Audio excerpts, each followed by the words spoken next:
You've stepped aside. Here you go, you win the UFC championship all these times. You go off onto these other productions and you do well and you come on top. And then all of a sudden, you say, it doesn't have what it used to have for me. I'm moving on to other things. And among those things is the training and helping young fighters pursue their dreams. But like you mentioned, going on to other things like acting and charity and promoting other things that are positive. A lot of guys aren't that way. Yeah. A lot of guys aren't that way. But you know what? I mean, I did it for the sport, but I also did it for, everybody else. Because without this, I would have never made it. I'd have been back in jail or back doing whatever. And,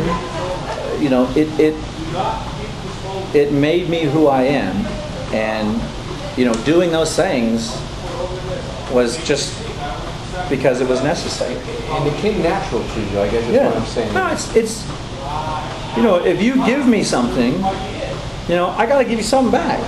I can't just take it. That wouldn't be right. I grew up in small towns. I was a normal person. I just got traumatized from my life and everything else. But if you do something for me, I'll do something back for you. If you're mean to me, well, then I don't like you. And I never lost it, and I was real lucky. I had teachers and coaches that, when I was on all the covers of the magazines, they said, hey, you know what? That doesn't mean anything. The only thing that means anything is your next fight. Because that's the only thing people remember you by. So I gave everything I could to every single fight that I had, both in the ring and out. And, the road changed me. The path to get there changed me. And that changed. And, that's why I want to, tell the story as many times as I can, as many ways as I can. Because if it hadn't been for this, you'd be worried about your wallet. And I'd be stealing that camera. That's a nice camera. That's a very nice camera. That's the way I was raised. Because it was me living in the park at 14 years old by myself because I didn't have anything, and I thought, that life was tough, and if you need something, you take it, and if you're in trouble, you fight your way out. And that's the way that I was. That's the way society brought me up. And then I realized that it wasn't, and I realized that there are good people, and you can do good things, and I don't get paid for most of the stuff I do. I don't make any money. People think I live in a mansion, that I drive a Ferrari and all this other stuff. I live in a condo. I drive a 10-year-old car. I'm a regular dude. But I truly believe, and truly believe to this day, that if I want to do something extraordinary, then I'll do it. And it doesn't matter what anyone else says. Yeah, you've learned that. Yeah, it doesn't matter what It doesn't matter what anyone says. And most people never have the support group to believe that.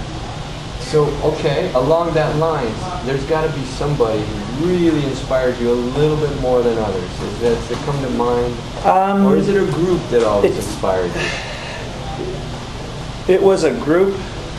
I mean, Ken was my mentor. Ken, when I saw Ken and what he was doing, and when I saw him fight people and do stuff, and I realized the lack of knowledge that I had, attaining what he had was my ultimate goal. And then there came a point when I had all his information. And then, I was like, okay, well now I have the choice. Do I be like him? Do I act like him? I have the essence. Now what do I do? And I went to look for more. And I kept gathering. Because I really believed in the art of fighting. Yeah. And I really believed that if I studied enough, trained enough, did enough, that I could beat anyone in just seconds. Yeah. And then I went out and did it. And you did. And you did. And you did. And you did. Some people say that one time when you slammed Igor Zinoviev. Yes, when you slammed him, did you train just for that? Every day for 62 days, I trained just that. Because I studied every fight he ever had. I studied his body, his strengths, his weakness, and I knew exactly what he would do. And the funny thing is, I stayed in Kenner, Louisiana for 22 days to prepare for that fight. And I left all my training partners, I left my gym, I left everything behind. And everyone was like, oh my God, what the hell's wrong with him? I left everybody back. And all I did is I went to the local karate schools. And I went, my name's Frank Shamrock, I'm a martial artist, I'm going to fight in the Open Fighting Championship, whatever. And all I would like to do, if we could, is to have your best guys run at me and try to punch me in the head. Okay. I'm not going to hit him. I'm not going to hurt him. I'm not going to do anything. I'm just going to lift him up and set him down. And learn. But I need every guy you have to come punch me in the head.